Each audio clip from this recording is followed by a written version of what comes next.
Good afternoon, survivors and caregivers.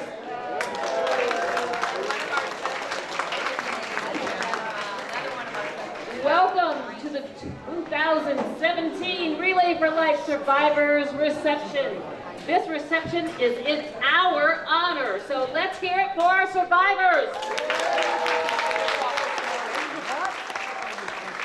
And we couldn't be here without our caregivers. So caregivers, let's hear it for them.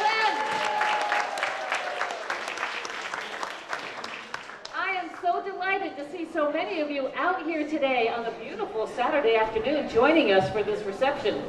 This is a really special occasion. We get to celebrate each other and our success beating cancer. There is no greater thing in this world as far as I'm concerned. This is a significant accomplishment. Whether you're newly diagnosed or you've been in remission for many, many years. I know we've got some folks here who have been in remission just a few days.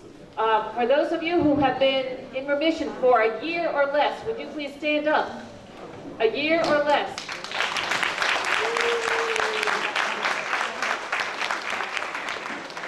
What about those of you who have been in remission for 1 to 5 years? Where are you? Stand up, let's recognize you. What about those of us who've been in remission for 5 to 10 years? Stand up. I'm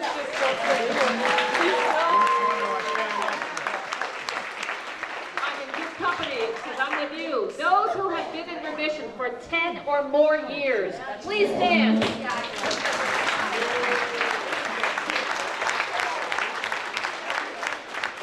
We all aspire to be like you. Long-time survivors, thank you for joining us. Each of us likely remembers that kick in the gut when we heard those words, "You have cancer." But look around and see how many people we are sharing this with. We are together for our fight against cancer, and we will continue to fight against cancer. And Relay for Life is doing whatever we can to raise money so that we can do research and provide services and programs for those who have been diagnosed. Who knows, maybe we'll be able to hear sometime that we have eradicated cancer. Wouldn't that be wonderful? Kavanaugh, who has been our logistics chair and has done a great job for us this year, hasn't he? So he's going to come up on stage in just a moment to... We are so grateful to you for doing this. Good afternoon, everyone. Is this done? Good? Okay. I will try to stay to the script because I can talk until midnight. But really wanted to welcome you to Relay 2017. And we start with a reception. We have some food. And we'll go table by table getting the food. And we'll kind of help so not everybody runs up there at once. In the back corner, we're doing handprints or hearts. So when you're waiting for food and you haven't done that, go ahead and go toward the back and do that event. We'll have dinner, and then we'll have a guest speaker, Sean McCowan, will come up and share his story. After he's give our story, we'll have some door prizes, and then we are honored to have the praise team from Good Sam Lutheran Church down in Lexington Park. They're here. JRP is their name, and they're going to come up and give us some entertainment. After that, this will conclude around 4 p.m.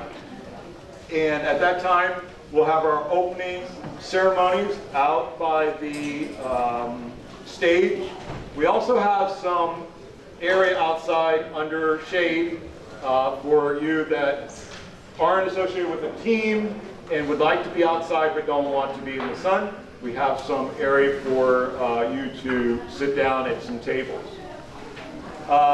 We'll get the party started, and then I'll be back up and we'll cover any last minute details. But if you need anything, you need help getting from point A to point B, let us know. We have a couple of golf carts to get you where you need to go. There are facilities in this back corner of this building here, and then there's a whole building of facilities outside that we'll be using through the night.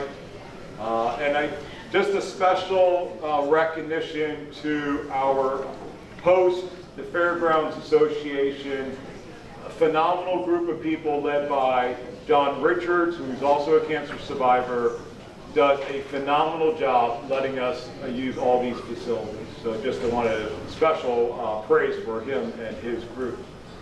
So without further ado, let's eat. We can go to the pub.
Please begin making your way to the stage.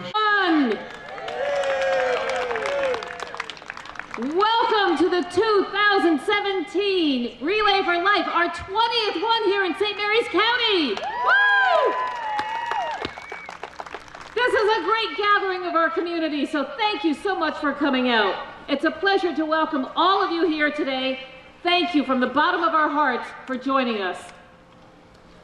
If you would, please stand and remove your hats for the presentation of colors by the Leonard Hall Junior Naval Academy Drill Team, followed by the National Anthem, which will be performed by Diane Glasgow.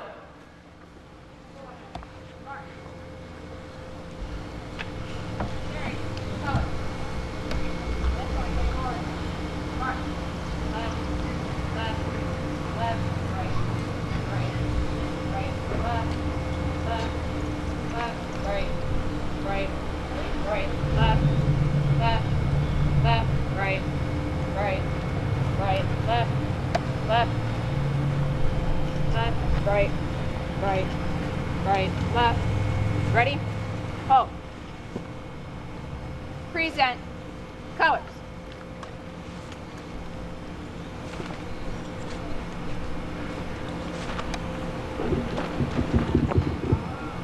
Please join me in singing the national anthem.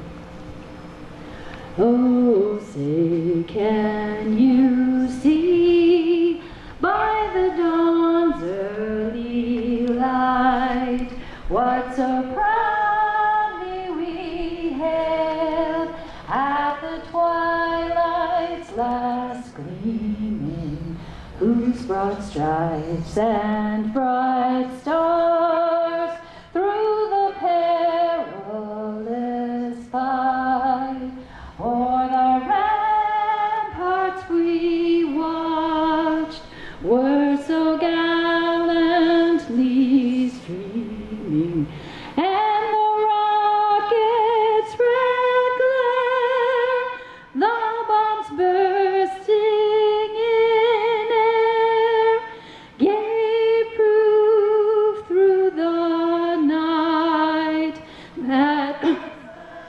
was still there. Oh, say does that star-spangled banner yet wave o'er the land of the free and the home of the brave.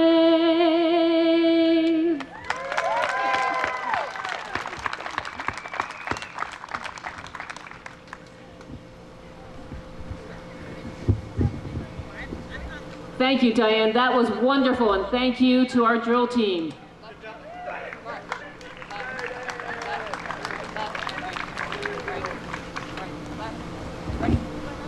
Thank you for being here, and a special thanks to the Leonard Hall Junior Naval Academy drill team and Diane Glasgow for a wonderful national anthem.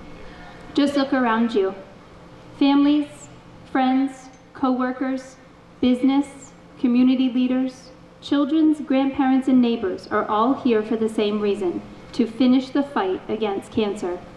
During the next 8 hours, we will be together on a life-changing journey that will celebrate those who have battled cancer, remember the people we have lost, and renew our commitment to fight back against this disease to help end it once and for all.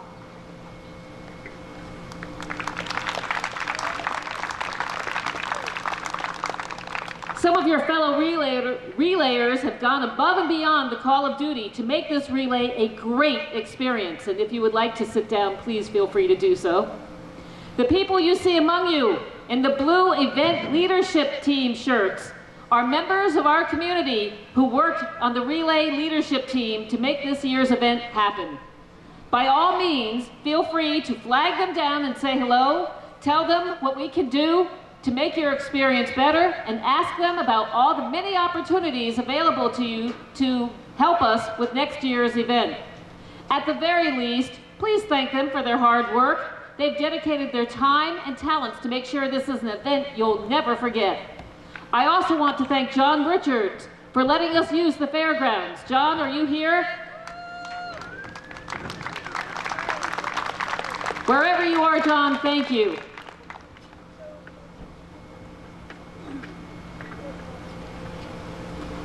I'm short, so you can't see me.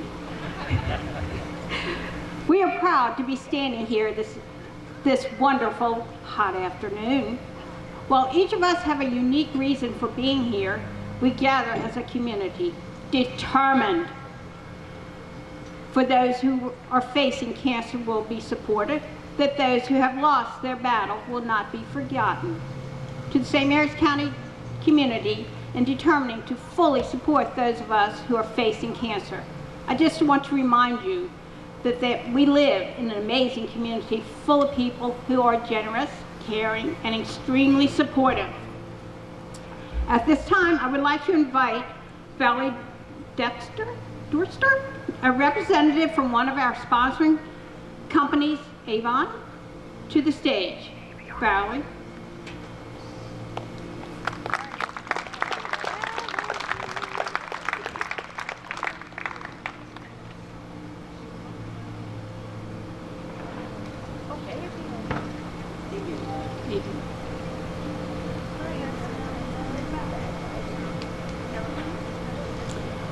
Valerie Doster, where are you? I'm right here. Well, get your steps moving, girlfriend. So sorry. Now you have to sing. What do I have to say? Sing a song. Sing a song? From March to May now. Like this really make people like me very proud. I lost both my parents to cancer 25 and 28 years ago. And so it's really important for me to get together with my community and fundraise for research for cancer. And that's what the American Cancer Society is all about. And Avian is a proud supporter of many events in the community, and this one being a big one. And we thank you for having us here.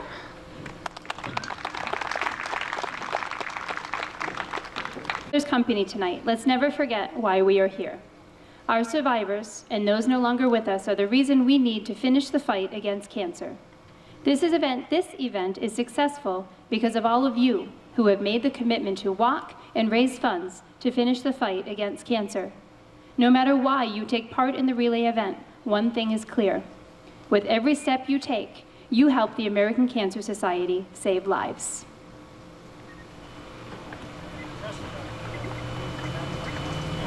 I'm so proud to be standing here this afternoon with all of you, doing what other relayers in more than 5,000 communities across our nation and around the globe do. By walking this track this weekend, we are joining forces with millions of people worldwide who walk, who want to save lives, who want to finish the fight. While each of us has a unique reason for being here, we all have something very much in common. We want to make a difference in the fight against cancer. And we are doing this. You are doing that. As a community, you take around this track, and the money you have raised and continue to raise enable the American Cancer Society to save lives by helping people with cancer today and programs and support they need. Fighting cancer causes and cures through groundbreaking research and enduring access to screening and treatment to everyone. Please help me in welcoming our very own hero of hope, County Commissioner Randy Guy, and a cancer survivor.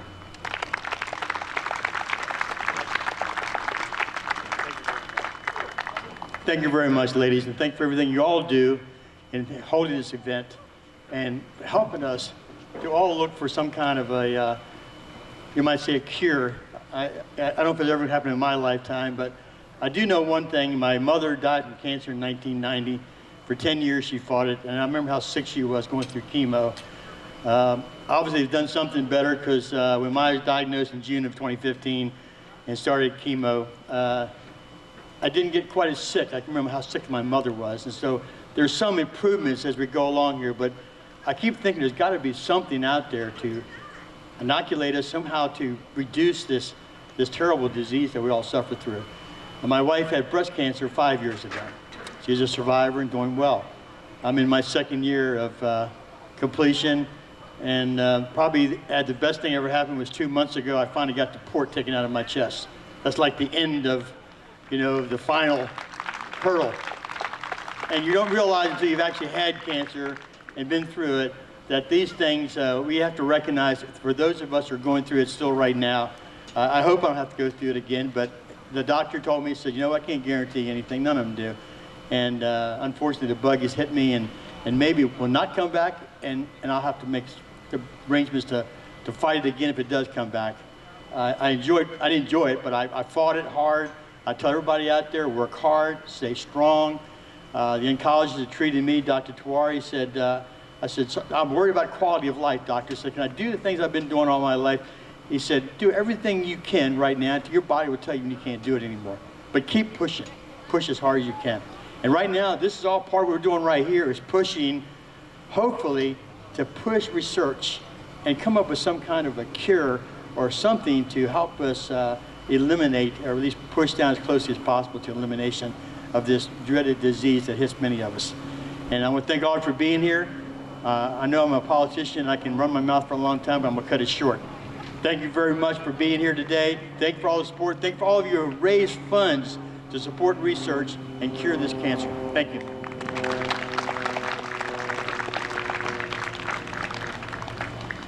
Thank you, Commissioner Guy. I would also like to recognize another VIP from our community. Todd Morgan is here. Thank you, Todd, for joining us. We appreciate it very much. Our event leadership team is fortunate to have a fantastic partner from the American Cancer Society, Melissa Matthews. We are incredibly grateful for the assistance and support we have gotten from Melissa. She's gone above and beyond in terms of helping us with the minutia and the broader work that needed to get done this year. She's been instrumental with our sponsorships, mission moments, and many of the details of this event. We simply could not have done this work without her. She has provided great ideas for our event, helped us with getting the supplies we needed, regularly attended our monthly ELT meetings, our monthly team captain meetings, and all of the events leading up to our relay. Her good humor, friendliness, energy, even at 8 months of being pregnant in this heat, and constant reliability have been wonderful. Melissa has been actively engaged with this event as the Relay for Life, as well as the Relay for Life at St. Mary's College of Maryland. She's a terrific ACS partner. Please join me in welcoming Melissa to the stage. Thank you. I mean, wow, I don't even know how to follow that praise, that amazing praise. Thank you all so much. I started with the American Cancer Society, as all of us here, as a volunteer, because I've been affected by cancer in my life. So I think one of the most powerful things that happened to me this year, I think as staff we always say, we have that one moment that stands out for us and kind of brings it back home for us, why we do what we do every day. I was asked to speak to an auditorium full of 9th graders, which was the most terrifying experience I've probably had in my 36 years of life. But the kids were amazing, and at the end, they opened it up for questions, and one of the girls asked me, "What is the best and worst part about your job?" And it really took me aback. And I thought, you know what the best part of my job is? Seeing what I see right here under this tent, that every single year, at every single Relay for Life around the world, this sea of purple shirts gets bigger and bigger and bigger because more people are surviving cancer every single year because of all of your efforts that you're doing here in St. Mary's. It's amazing. What's the worst part of my job? Knowing that this survivorship came too late for someone in our community. And when I hear those stories and I read those stories on Facebook about losing one of our valued survivors in our community, I know that we have to fight that much harder and we have to raise that much more money because we have to find a cure. And hopefully we'll find a cure in my daughter's lifetime. That's why I Relay for Life. So I want you, I know I got this ridiculous praise, but these people in these turquoise shirts that say Event Leadership Team, they work full-time jobs and they Relay for Life full-time. They work their butts off to make this event the most amazing event of the year for you guys. So please, please, please, when you see them on the track, shake their hand. Say thank you, because they put all effort 110% into this event.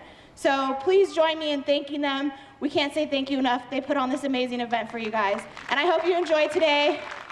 Thank you so much. We also have another partner from the American Cancer Society here with us. Kevin, where are you? He's over in the shade, smart guy. He's also Melissa's boss, so we want to make sure he knows she's awesome.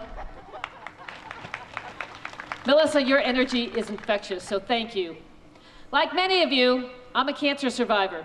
I heard those dreaded words in September 2010 when I was 50 years old. I was frightened by that diagnosis because I lost my mother to cancer in 1986 when she was 56 years young. Unlike my mom, I got to see my 57th birthday last October, and I will get to see my first grandchild this November.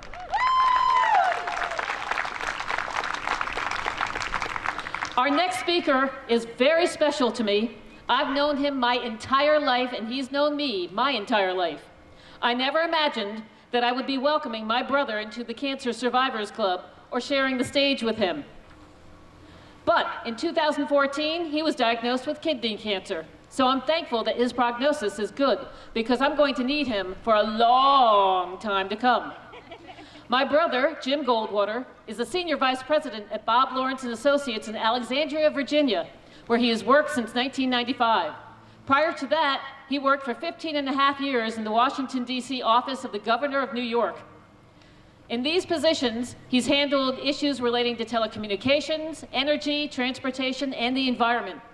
He graduated with honors, which is very surprising coming from me to say that about my brother, from Washington and Jefferson College and earned a master's in public administration from American University a long time ago. My brother has been married to my sister-in-law, Shannon, for a long time, and they gave me my nephew, Daniel, and my niece, Rebecca, a long time ago.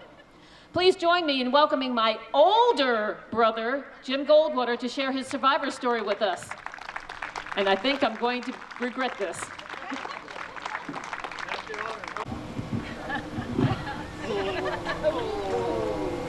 I promised my sister that I was not going to say anything to embarrass her, and I will live up to that right now, except for the fact that I was not offered one of these beautiful tutus, and I'm very disappointed.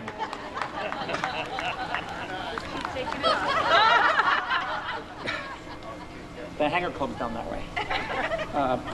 Through the years, I've been introduced as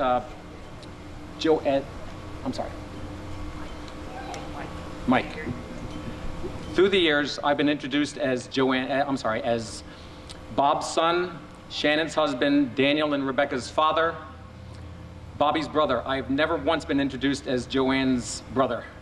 And I'm very proud today to be introduced like that. I'm very proud of her accomplishments and her status as a survivor here, and I'm very proud of all of you for being here.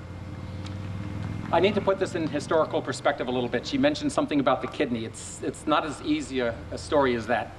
12 years ago, I was having trouble swallowing. Went to a doctor, had to have some tests done. Went to see the doctor, who told me, you've got a growth in your chest, but there are a couple of other things. Your heart is backwards and you only have one kidney. And I said, you know, that sounds like a priest, a rabbi, and a lawyer walk into a bar. I was expecting a punchline. Unfortunately, there was no punchline. I found out through a little bit of research that 1 in 750 people is born with only one kidney, but 99% of all people have their heart the right direction. If you have a heart attack, you'll feel it in your left arm. I'll feel it in my right arm.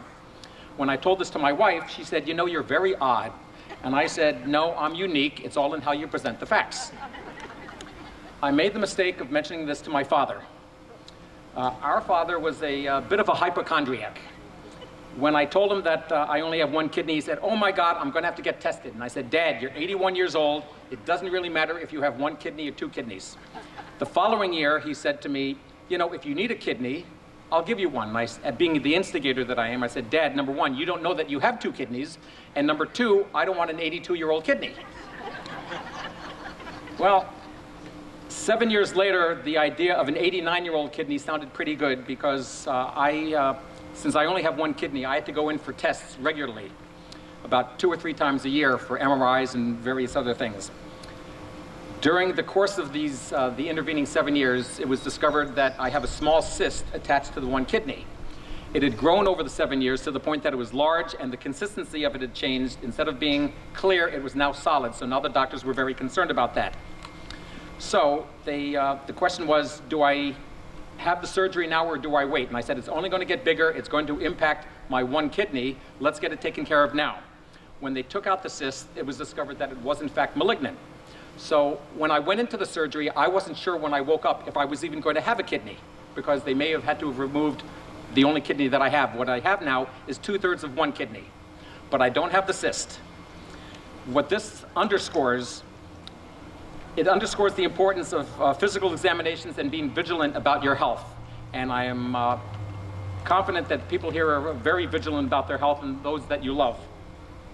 I'm more appreciative, I found in the intervening years. I'm more appreciative of people and more aware of things around me. Very much appreciative of my family, including Joanne, even though she denigrated me a little bit. That's quite all right. I still have to see a battery of specialists each year, but at this point, I'm 2.5 years free of cancer, and I'm thankful for that, and I wish all of you the best.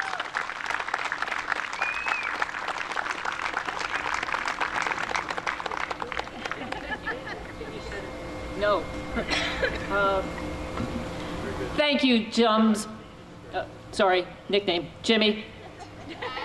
And now I'm going to ask Jen and Carol to get our Survivor Caregiver Lap organized.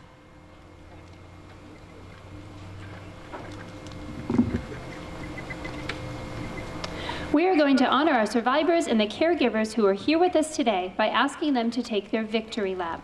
If we could please have our honored guests come toward the stage. We ask that everyone else fan out around the track to cheer them as they make their way around the track. For Rick Bailey, 29 years. Ken Ritter, 3 years. Pat Ritter, 13 years. I just saw you over there. Jody You're a stalker. Robertson, 6 years. Getting around, aren't you? You're a stalker. Monica Sakar, 9 years. Linda Scott, 11 years.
picture with you.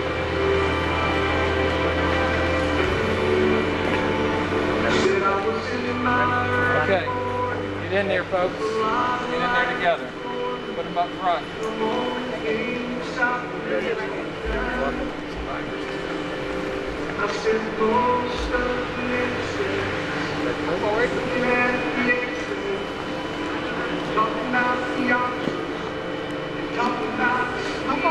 Fantastic. 7% vote. What's that? None for. Got that? You want to taste it? I'll tell them to stop. They're all right here. All right. Here we go. Last but not least.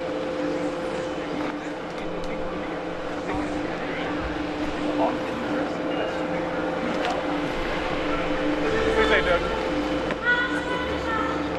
This is the best side, son.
fairgrounds.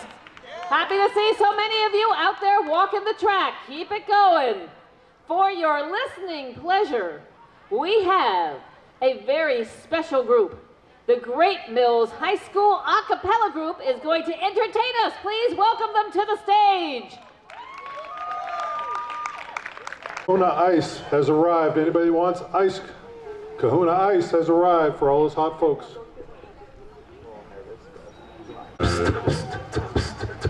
Give me a second, I need to get my story straight. My friends are in the bathroom, getting higher than the Empire State. My lover, she's waiting for me just across the bar. My seat's been taken by some sunglasses, asking about a score. And I know I gave it to you months ago. I know you're trying to forget, but between the drinks and subtle things and the holes in my apologies, you know, I'm trying hard to take it back. So if by the time the bar closes and you feel like falling down, I'll carry you home tonight. We are young, so let's set the world on fire. We can burn brighter than the sun tonight. We are young, so let's set the world on fire. We can burn brighter than the sun. Now I know that I'm not all that you got. I guess that I just thought maybe we could find new ways to fall apart. But our friends are back, so let's raise a toast, and we'll find someone to carry me home. We are young, so let's set the world on fire. We can burn brighter than the sun tonight. We are young, so let's set the world on fire. We can burn brighter than the sun.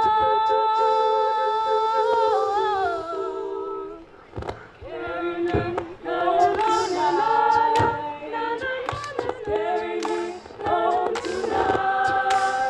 Just carry me home tonight. Just carry me home tonight. Carry me on my side. I'm gonna raise the sky.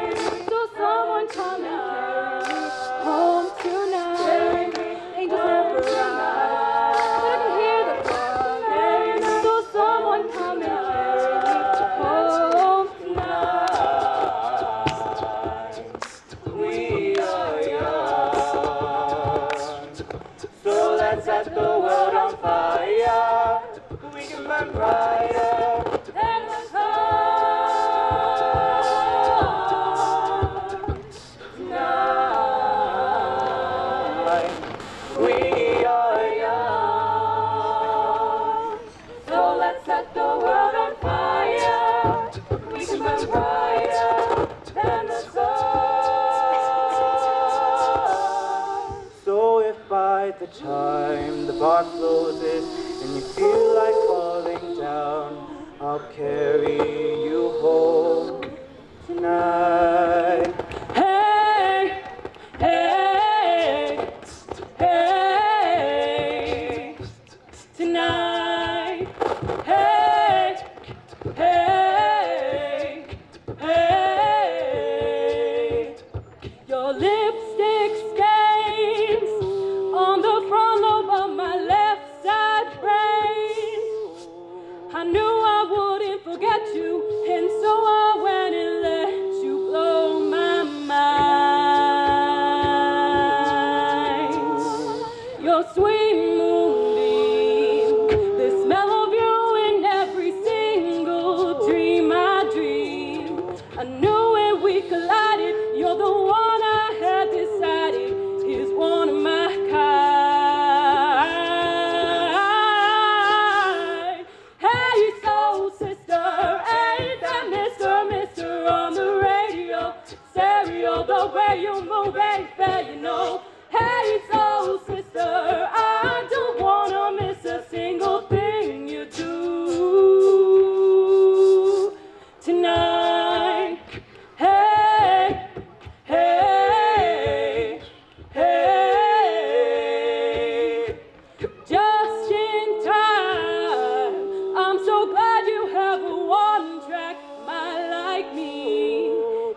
love, you're the only one I'm dreaming of.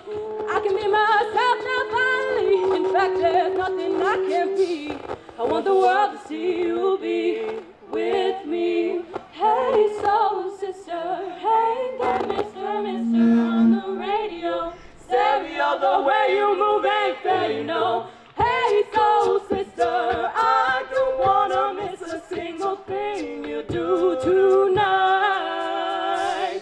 Hey, soul sister, I don't wanna miss a single thing you do tonight. Hey, hey,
breaks your heart. Moved to the city in a broke down car and 4 years no calls. Now you're looking pretty in a hotel bar and I can't stop. No, I can't stop. So every morning you're sitting in the backseat of your Rover that I know you can't afford. Like the tattoo on your shoulder, pull the sheets out. The mattress that you stole from your room and I can know the behavior.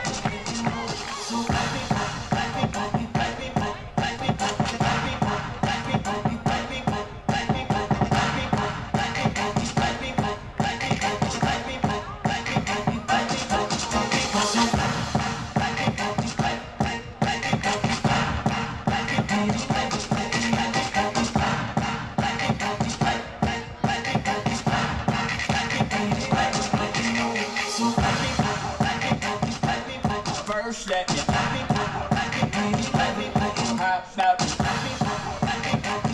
the beat so yo.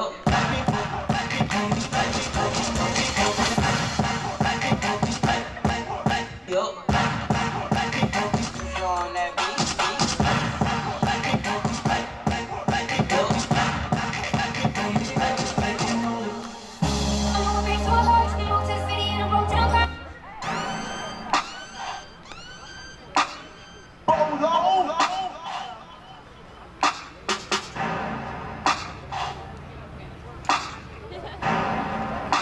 My hair like a swing, yeah. Hey, pop it, pop it, pop it, pop it, yeah. Hey, let the pool, yeah. Hey, don't fall asleep, yeah. Hey, still her man, yeah. Hey, pop it, pop it, pop it, pop it, yeah. Hey, let the pool, yeah. Hey, don't fall asleep, yeah. Still her man, yeah. Do it again. I done came in here with the twins. I done came in here with 217. 217, say something. 17 on the track, man. We my friends, we get turned up. We get turned up. We get turned up.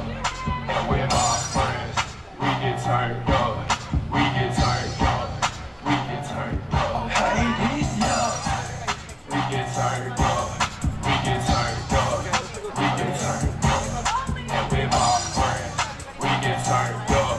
We get turned up. Hey, okay, let's turn up, yo. Let's pick up this paper and put down the guns. Your mama know you ugly. Your daddy said. Yo, first I hear the beat, then I carry my step, hit on with on hips, slide to the left. RP the bank, bro, that's how I'm feeling.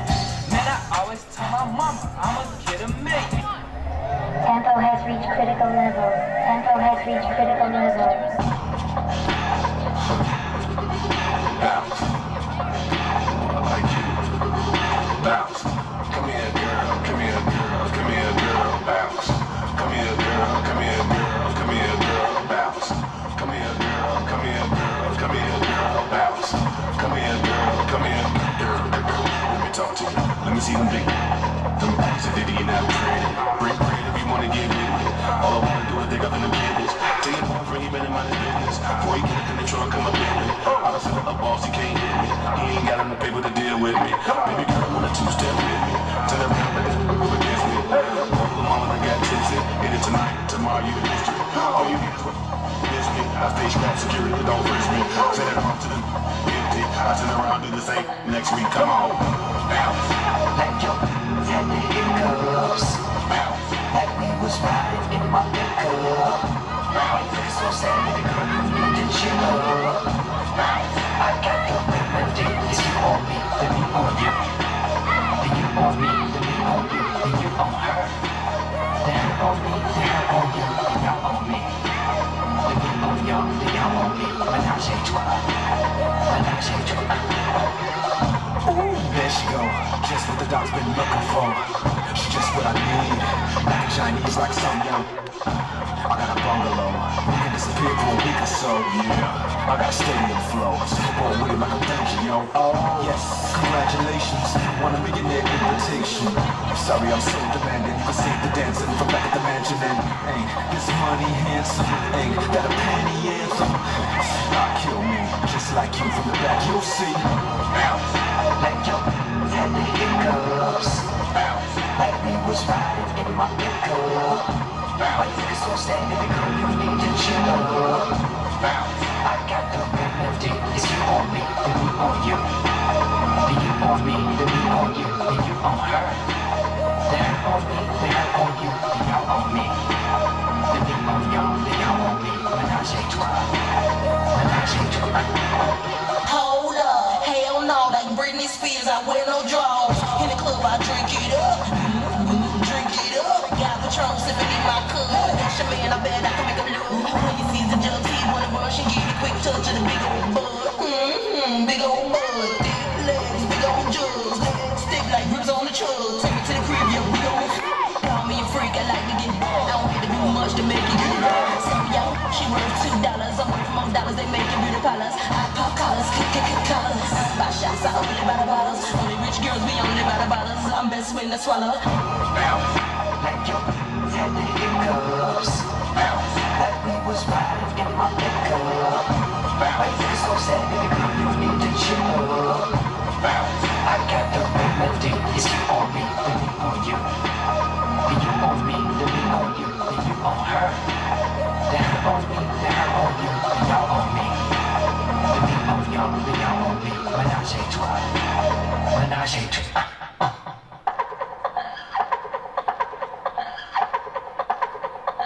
Aria ceremony for the American Cancer Society's Relay for Life of St. Mary's. The Luminaria ceremony is an opportunity for all of us to come together and remember why we're here at the American Cancer Society's Relay for Life.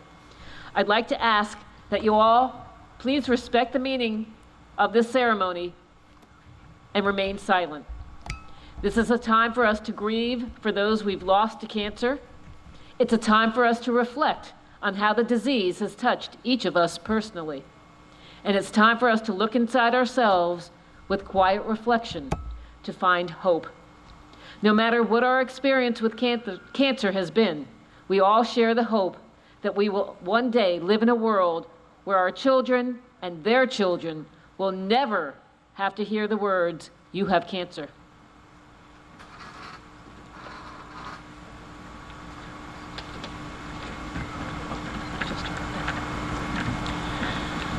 Our track is illuminated by Luminaria bags. Each one represents a treasured relationship.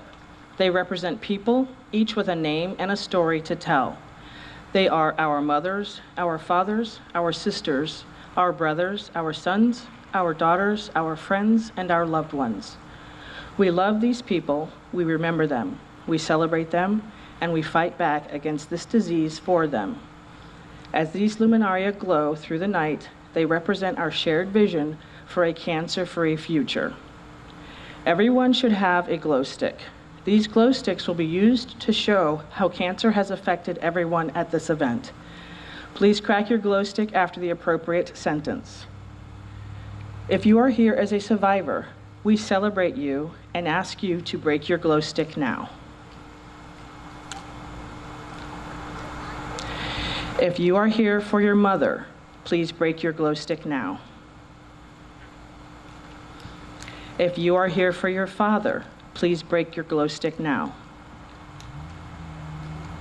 If you are here for your brother, please break your glow stick now. If you are here for your sister, please break your glow stick now. If you are here for your spouse, please break your glow stick now. If you are here for your grandparents, please break your glow stick now. If you are here for your uncle, please break your glow stick now. If you are here for your aunt, please break your glow stick now. If you are here for a family member, please break your glow stick now. If you are here for your friend, please break your glow stick now. And if you are here for anyone else, please break your glow stick now.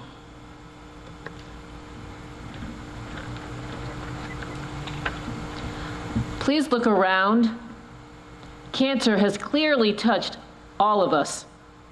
Tonight, we honor and remember those for whom we break and show this glowing light.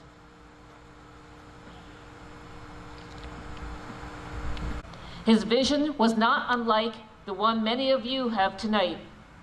His vision was of a world free from the pain and suffering of cancer, a world where no one would again hear the words, "You have cancer." Tonight, we will hear from Kelly Hernandez and her experience as a caregiver. Kelly has been a resident of St. Mary's County for almost 20 years.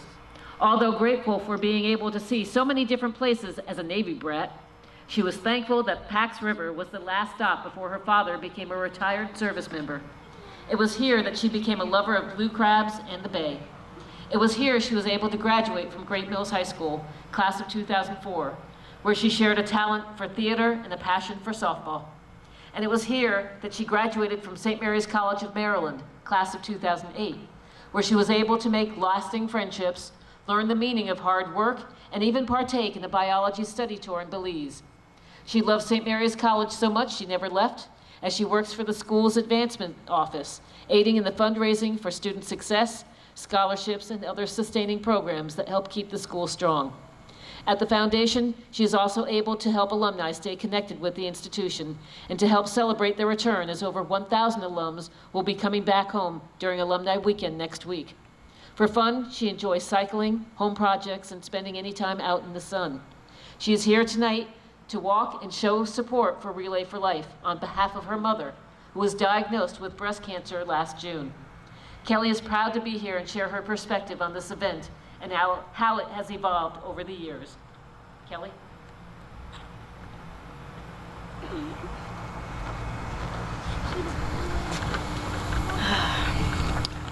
Thank you, Joanne, for inviting me here to give a few words of wisdom in the stories and my experiences.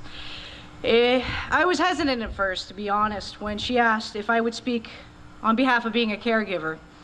I felt like I didn't fully qualify.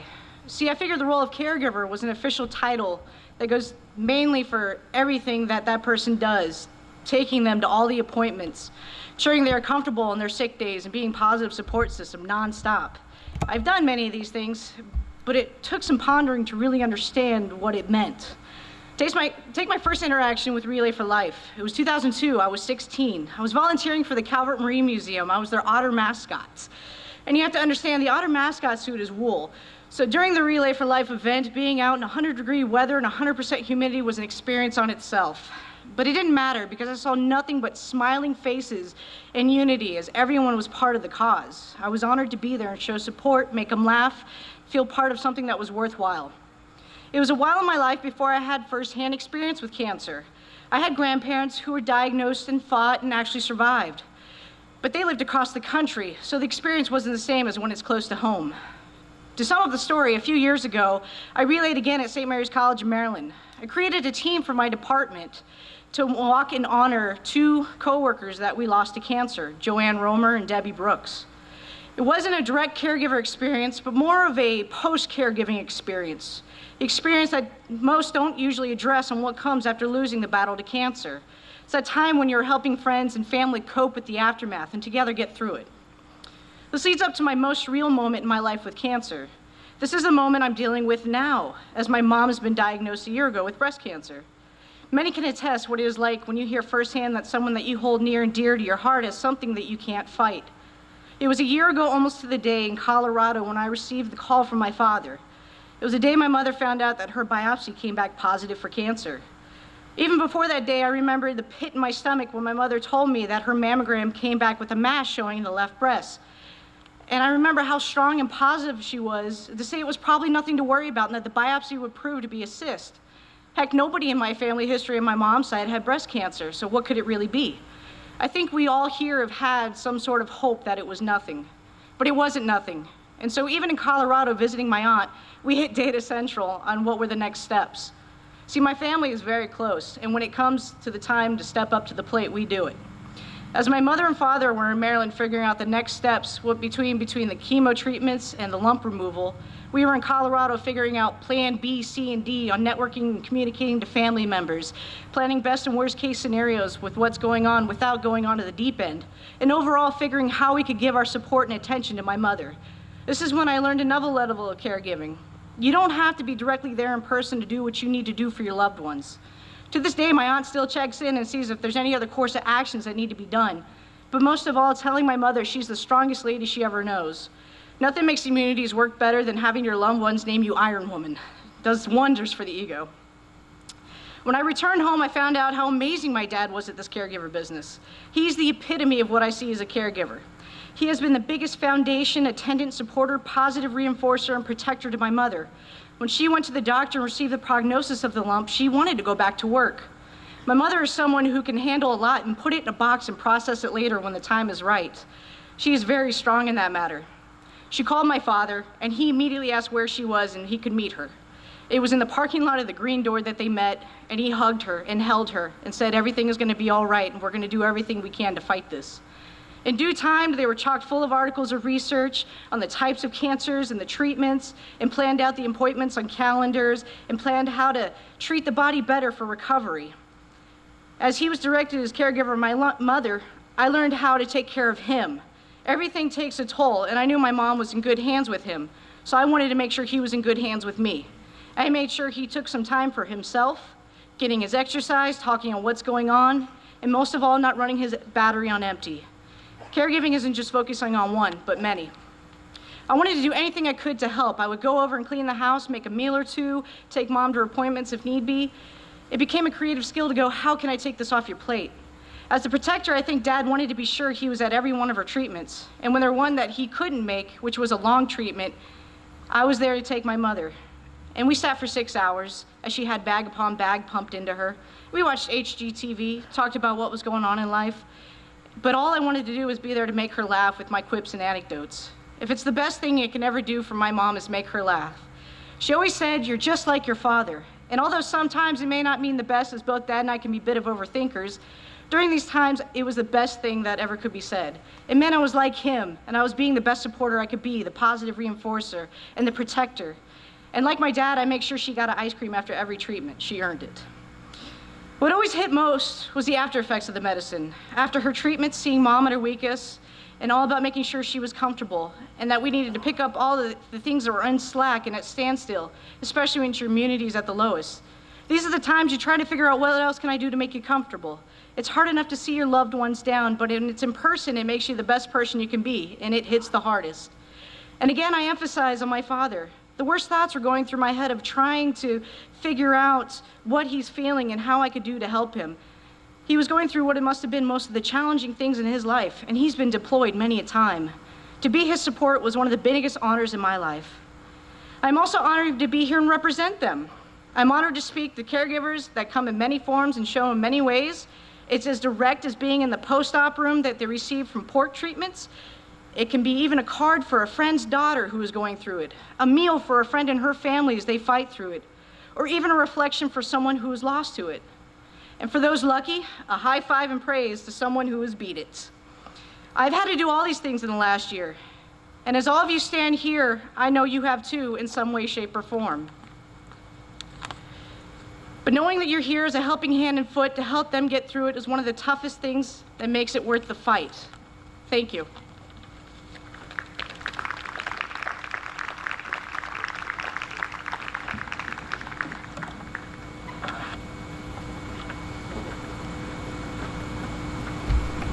Your experience with us. So, why do we relay?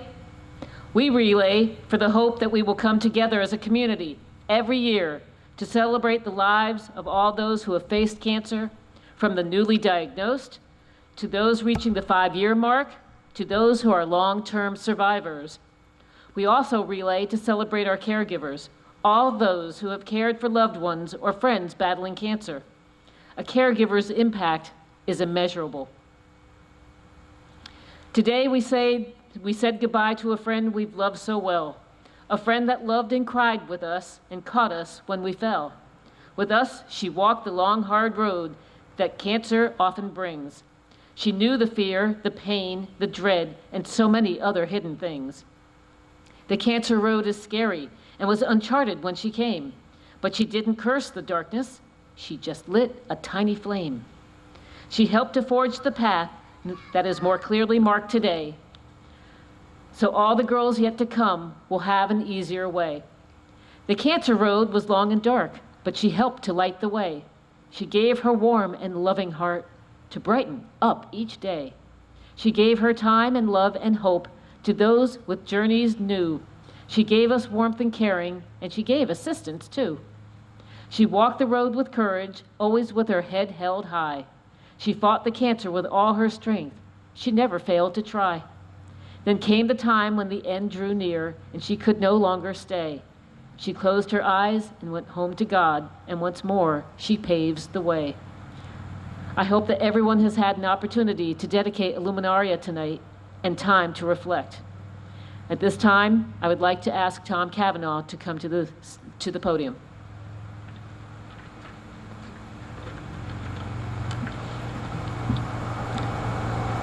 Hi, I'm Tom Cavanaugh, and I am a loving caregiver to my wife before she passed away 5 years ago tomorrow. Why do we relay?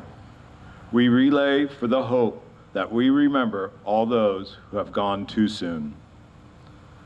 In a world that is moving so fast, with life more complicated today than ever before, in a world that finds little use for ceremony, in a world that rarely pauses to reflect, here at Relay, our community gathers to remember we will never, ever forget those we have lost.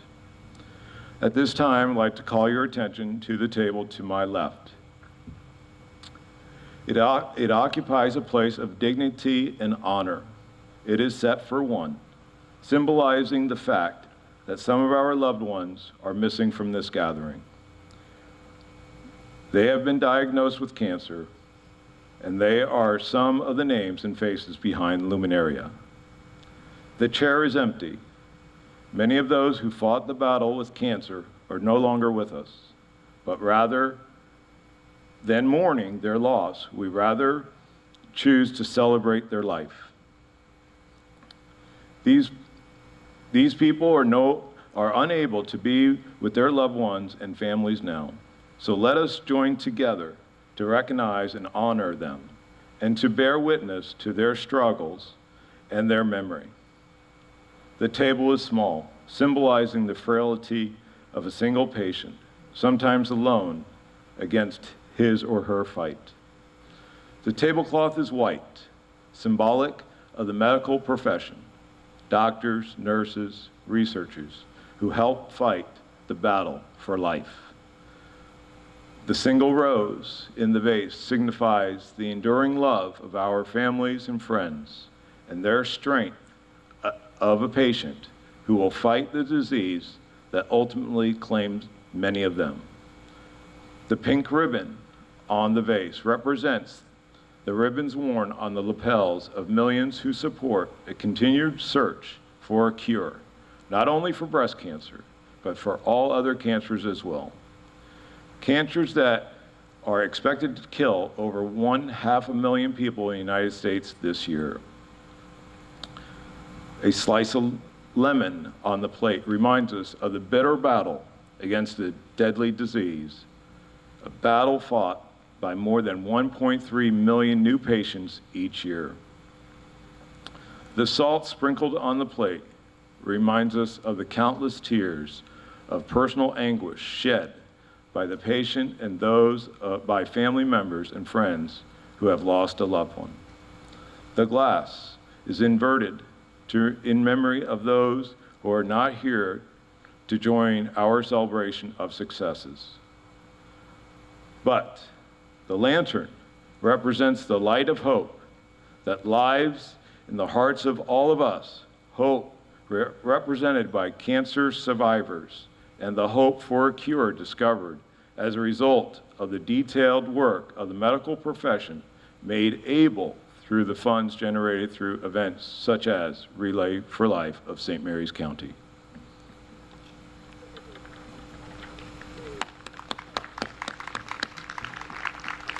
Thank you, Tom. As we conclude this evening's Luminaria ceremony, I invite everyone to join in a silent lap that has been illuminated tonight by the Luminaria, representing a treasured relationship. Each bag and each candle represents a person with a name and a story to tell. They are all mothers, our fathers, our sisters, our brothers, our sons, our daughters, our friends, and our loved ones. We love the people these Luminaria represent, and we celebrate them, remember them, and fight back against this disease for them. We invite you to observe the bags, read the names, and spend your own quiet time in reflection. We will also have a slideshow over here on my right. You are welcome to partake. Thank you all.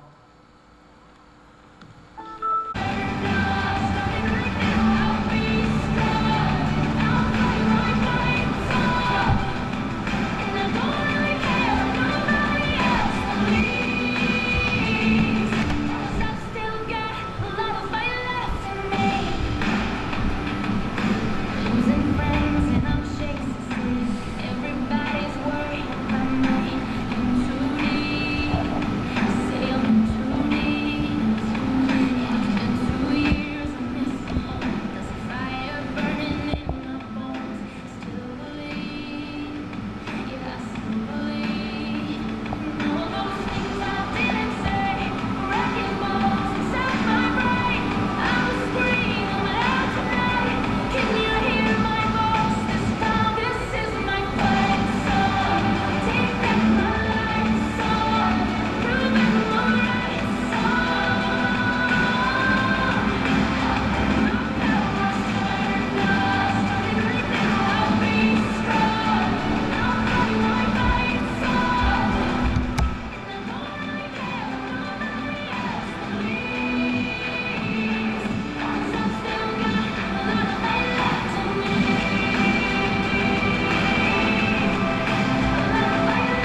2017 Miss Relay Pageant.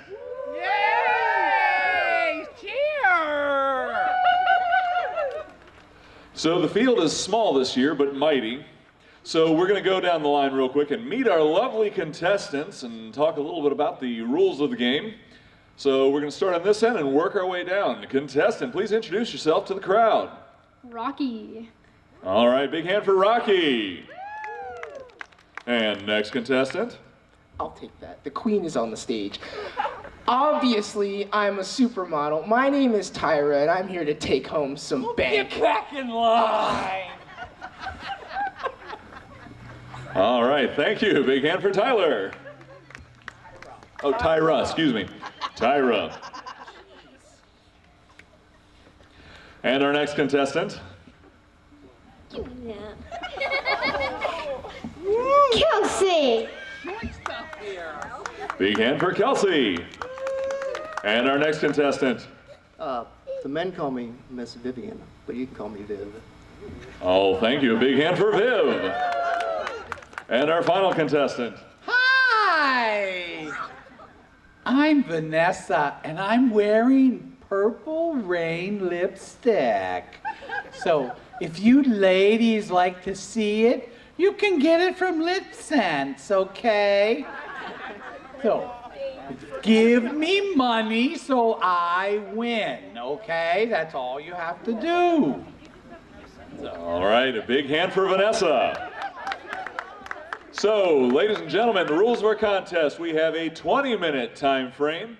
In that 20 minutes, our contestants are going to go around and collect donations. The contestant with the most donations at the end is crowned Miss Relay for 2017.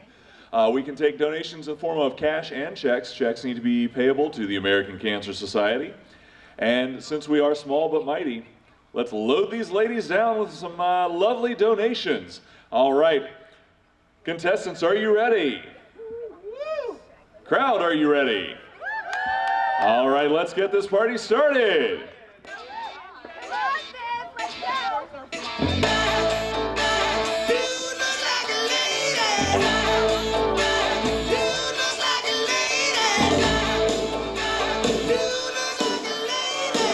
All been waiting for. Could I please have all of the Miss Relay contestants to the front of the stage? Only if you want to be crowned. No, I want you to come right across the front here. We're going to stand right in front of the stage on the ground. We're avoiding the soft spot. Come on down, ladies. Face your audience.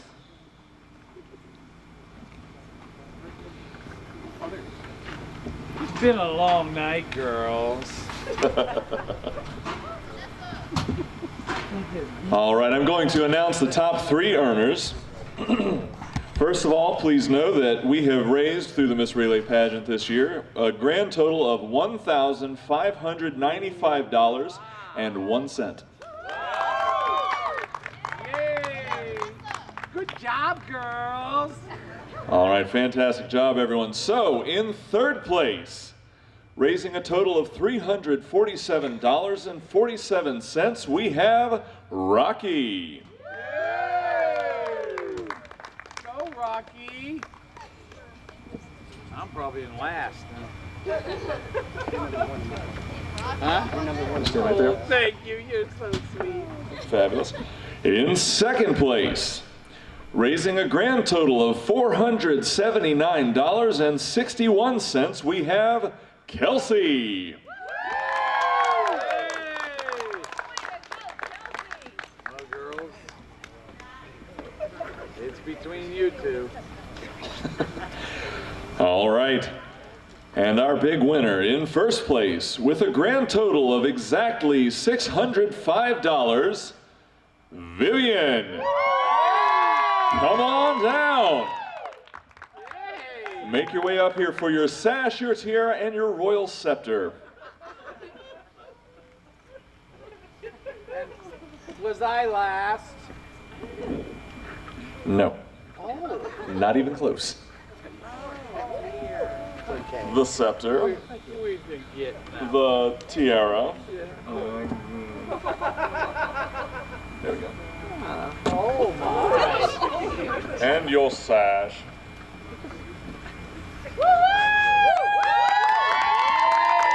Congratulations to the 2017 Miss Relay. All right, thank you very much, ladies and gentlemen and contestants. Can we go home now? Her spare time outside of work, she enjoys spending time with her family, decorating cakes, yoga and walking, reading, travel, and volunteering at Ridge Elementary School. Angie is also the loving caregiver to her husband, Paul, who has recently finished his second bout with cancer. Please join me in welcoming Angie to the stage.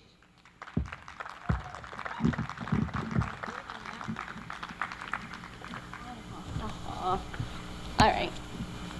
Can you hear me? Okay. Good evening. I'd first like to give thanks to Joanne and this year's committee for inviting me to speak to you all tonight. Thank you for hanging around till the very end. I'm always more than happy to share my experiences as a relay team captain and caregiver in the hopes that it will further the reach of participation in relay among members of our community. You hear at the end, I'm speaking to the choir, but I love you no more the less. My mission tonight will be to share my experiences without crying too much. It's pretty inevitable, though.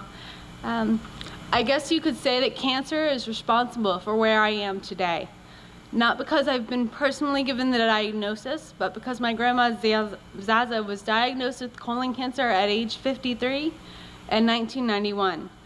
That chain of events led to my family settling down in St. Mary's County, which led to my going to Chalktown High School, which led to my choosing to go to St. Mary's College of Maryland for school. And then eventually applying for a job there, which led to my meeting Paul, my now husband of nearly 14 years, along the way. Anyway, my family was stationed in Orlando at the time my grandma was diagnosed, and my amazing mother, not long after she had dealt with caring for me, during and after I had a brain hemorrhage at age 8, left my siblings and myself in care of my father and my paternal grandmother for a while she came to Southern Maryland to care for her mother as she went through chemo treatments and surgery. We had orders to move to Germany in May of 1992. Thankfully, my grandma was feeling well enough to come with my grandfather and visit us that fall. Unfortunately, not long after they returned home, she got sick again when the colon cancer spread to her liver. In the fall of 1993, my dad got out of the Army, and we moved to Maryland so my mom could help take care of Grandma Zaza again, but not be apart from us. I contributed to Grandma's caregiving by keeping her company. We watched a lot of General Hospital and Gone with the Wind, and I helped prepare her food, most often an English muffin with mashed bananas, because it was one of the few meals that she could stomach.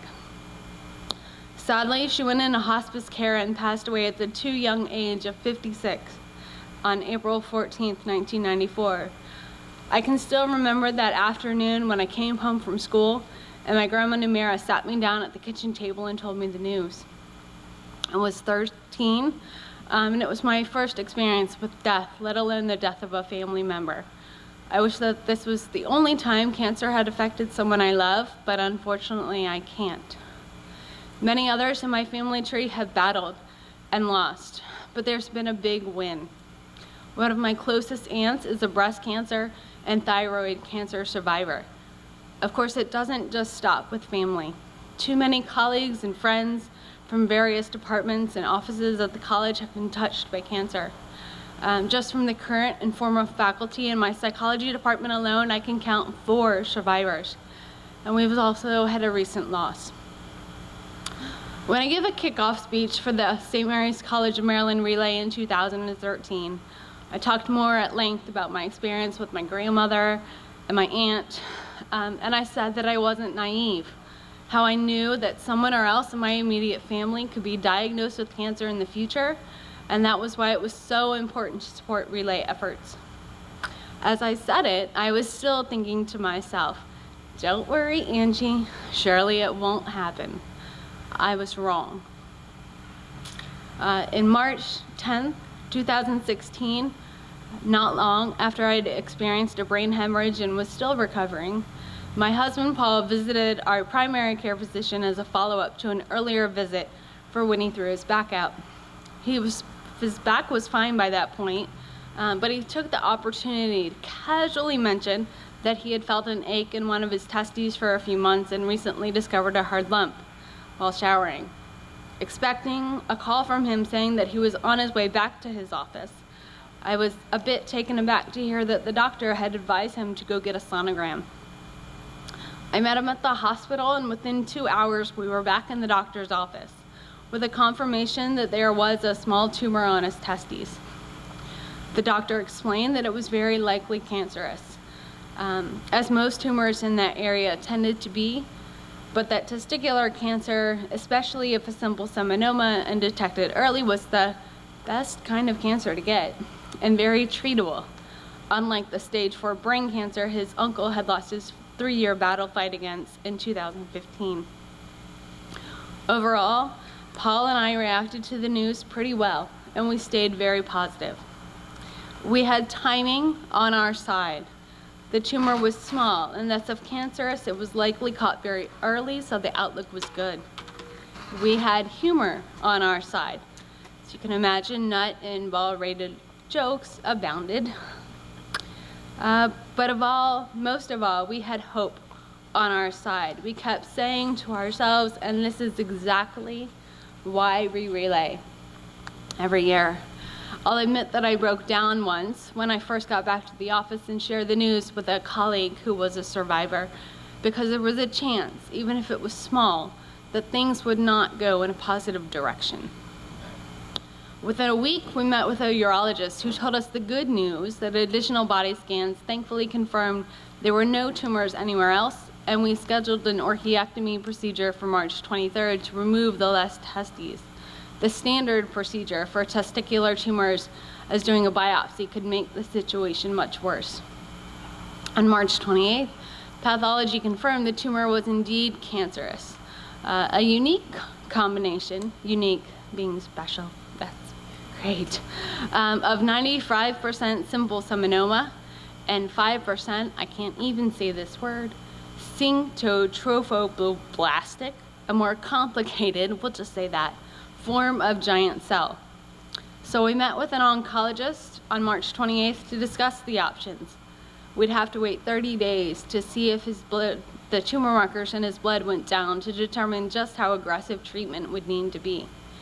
In the meantime, on April 2nd, we walked his first survivor lap at the St. Mary's College of Maryland relay together with our then 4-year-old daughter, Lorelei, who has been a registered team member since she was 2, because I want to teach her that you can make a difference no matter what your age. Yes, I cried. A bucket full. You can remember. His 1-month follow-up tumor marker blood work looked normal, so we had good reason to believe the cancer had been contained in the testes and that it was removed, and that was the end of it. The oncologist said that we could choose to do nothing other than frequent, careful monitoring, localized radiation, or a single round of chemo. The unique combination of the tumor types wasn't something she had seen, though, nor had her colleagues at Georgetown, which made me a little uneasy, to say the least, but the giant cell was only 5% of the tumor, so it was decided that treatment options wouldn't change. At that point, we knew we weren't going to have more children, so we opted for chemo because it was the best and most preventative measure we could help take to ensure no further cancer developed. So on April 26th, the day after his 35th birthday, Paul had one 5-hour round of carboplantin, pretty strong dose, which he thankfully tolerated very well, aside from some queasiness and lack of energy. Fast forward to this year, March 4th, 2017, almost a year later from his initial diagnosis and a week after walking his second survivor lap at our college relay, when Paul went to the emergency room for severe pain in his left kidney area, which had only started about a week prior. We were expecting the doctor to give the diagnosis of a kidney stone, but instead he said, "Mr. Draheim, your cancer has returned." Cue maybe a couple more little breakdowns along the way, but still being positive. In the flurry of a week, we went to the oncologist. He gave blood samples, he had a full PET, body scan done, and a pulmonary test. The PET showed he had 2 tumors next to each other on the lymph nodes in the left abdomen region. One was pretty sizable, a little larger than a golf ball in size, and the other was about 2 centimeters. The larger one was pushing into the muscles as well as putting pressure on the tube that connects your kidney to the bladder. And this is what was causing him discomfort and pain just about all day long. If it got worse, it would cause kidney problems.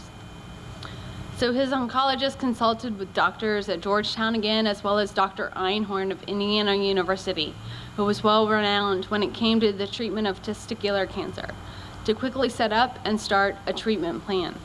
Unlike last year, where he received only 1 round of chemo with 1 drug, he would be doing 3 cycles, with a 3-drug cocktail, each cycle lasting 3 weeks. The first week alone, he had 5 days in a row of chemo. The first day was 7 hours, followed by 3 to 4 on each of the following 4 days.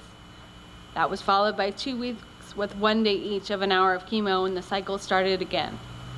And so it went, 5-1-1, 5-1-1, 5-1-1. Throughout treatment, Paul was a champion and a superhero. He had a great sense of humor, an incredible positive attitude, and he didn't complain, even when he had to spend a few hours in treatment for a few hours on his 36th birthday. The weeks with 5 days in a row were particularly tough. He was so exhausted and slept a lot.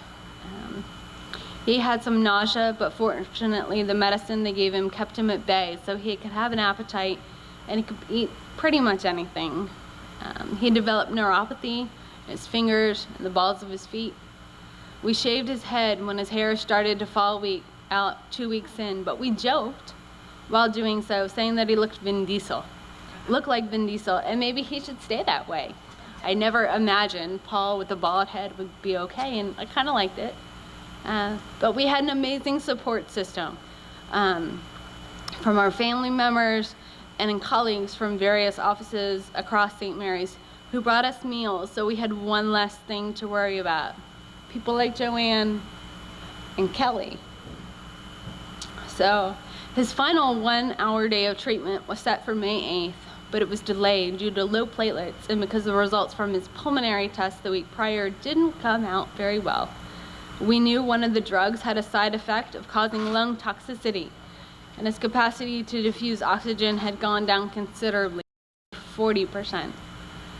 So they did a PET scan on May 15th to see where things stood. 2 days later, we got the great news that his tumors, which actually turned out to be more in number than we thought, because they'd been so squished together and they were now more separate, had diminished quite a bit in size, and their metabolic activity had decreased to levels that Dr. Einhorn said was a good sign and considered acceptable results.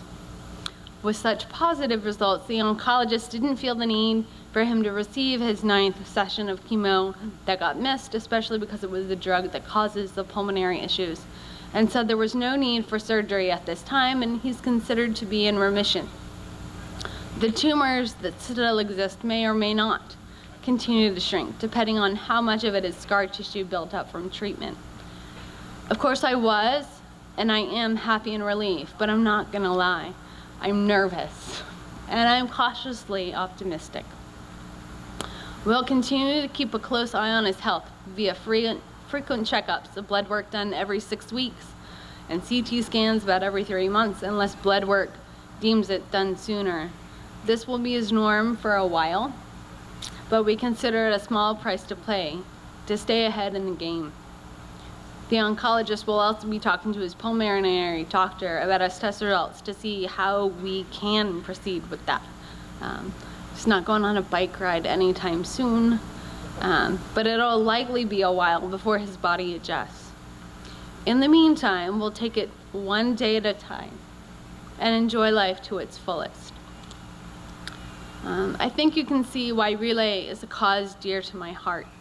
I can't not participate.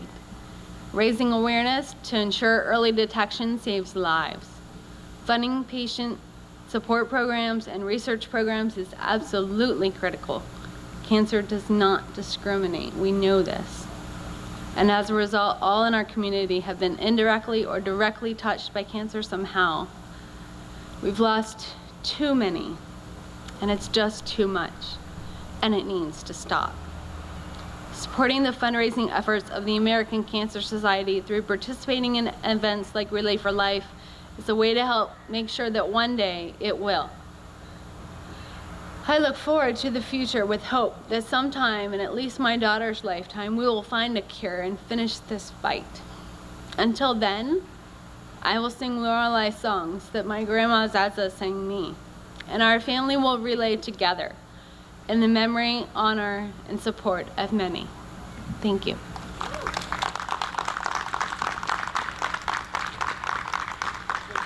Thank you. And this is oh.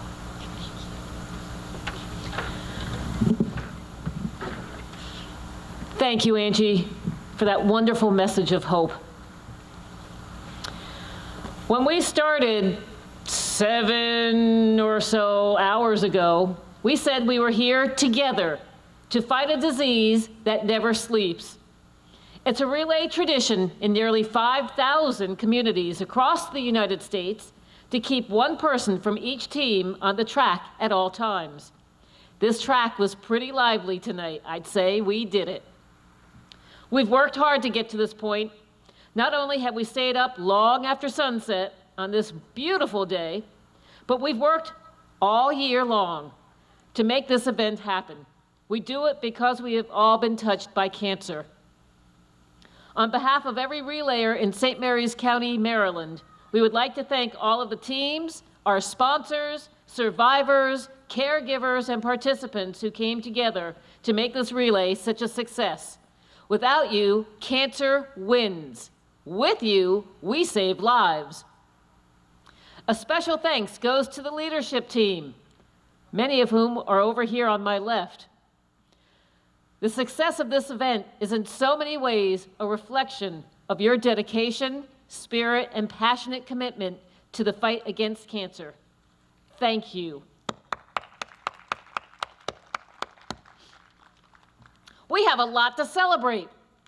As of right now, we have raised, and this is a delight to be able to share with you, $101,960.09. Well done. We went over $100,000, folks.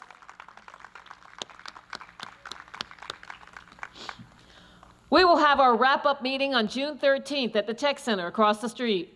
An email will be sent to all the team captains to remind you to join us. Relayers, thank you, thank you, thank you for everything. Would you please join me in also thanking our sound folks?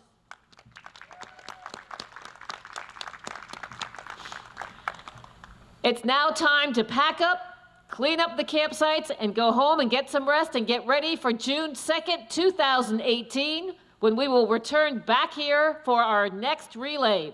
Please drive safely, get some rest, and be proud of your accomplishments. Be proud to be a relayer and know that you are helping to finish the fight. Thank you all.